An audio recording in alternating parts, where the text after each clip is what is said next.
Hey, this is Dave Pryor. Welcome to the Leading Agile booth. We're here at Agile 2018 in San Diego. Dhaval Panchal. Hello. Shake my hand. All right, that's how we do this here. All right. So Dhaval's here to gave a talk already on Monday. Wormholes to product innovation, fold your edges, which if you've ever listened to him talk in an interview before, makes about as much sense as many of his stories. So what the hell was your session about? Well, it's about discovering those little wormholes that lead to product innovation. Okay. So if you look at, and I had to define the word innovation for myself. Okay. The way I define the word innovation is making use of something that is already existing in interesting and useful ways. Okay. Which is different than invention, where you have to come out and create something fundamentally new. Okay. So you're talking about changing something that exists, making it better. Right. More like a kaleidoscope. You can look through it. This is what I'm talking about. What? In the sense that you can look at the same set of capabilities but arrange them differently to get different results. Yeah. Okay. So in terms of product, you can see this happening forever. That's the cycle of product innovation. Okay. Where earlier you needed experts to do something. So build a cell phone. Yeah, not even a cell phone. Take a photo. Okay. Right? If you want to take a really good photo, you need to be an expert at the art of photography. Okay.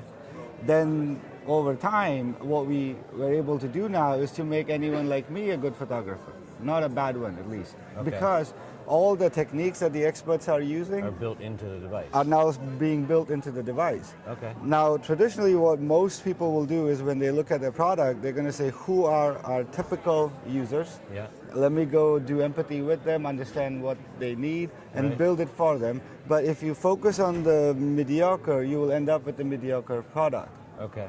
So you want to serve the main market, but you want to research on the extremes. Okay, so find the people on the edges who are demanding more innovation and build tools for them that can be used by the people in the middle. That can be used by the people in the very extreme. But then you're going to bring it back to the people in the middle. Exactly, to make them better photographers. Yep, and that's the edges. That's the edges. That almost makes sense. Yes. So what I did was a workshop on this central premise. Okay. And the workshop was designed to eliminate a lot of things. So kill all your ideas until you get to the edge. Okay. The way you start out is you have to assume a company. So for one of the groups wanted to be a travel agency, and they brainstormed on different user types. Okay. They had to pick 3 most unique users, and then another member from a different table will pick one for them. So they ended up with a disaster tourism. Okay. Someone who likes to go into disaster areas and just look at the stuff. Yeah, whatever, right? So that's the user they started with, and they built an empathy map around it. Okay. And we had to talk about what an empathy map is. Okay. You had them build one in the session. Yeah. That's awesome. So we built the empathy map, and then we talked about a story mapping technique, but at a very, very high level. Okay. So we asked them to then build out the experience of what it is like for a disaster tourist to go and witness whatever is happening, like a volcano or something. And of course it rotated around the uncertainty around when this is going to happen, but when it happens you need to have enough of a network. So you can get it in place fast. So we got a nice story map. Okay. Now as a final debrief, if you look at what you've done so far, you've essentially taken a user role that's very, very extreme. Yep. And it's extreme to the point of being unreal. Okay. Right? We would not want to think there are people like the disaster. Sure. Right?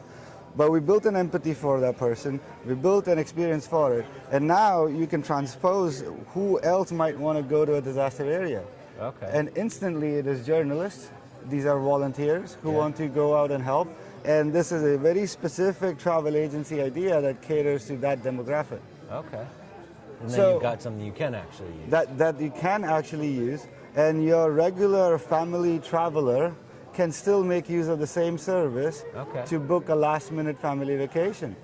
Wow, that's pretty cool. So it is trying to push it to the boundary until you can't hold on to it, and then doing it 3 more times.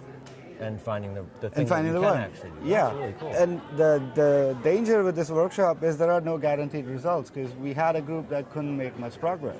Okay. So you have to be acceptable of the fact that this is also an outcome. So sometimes you're going to end up with something you can't do anything with. Yeah. That's really cool.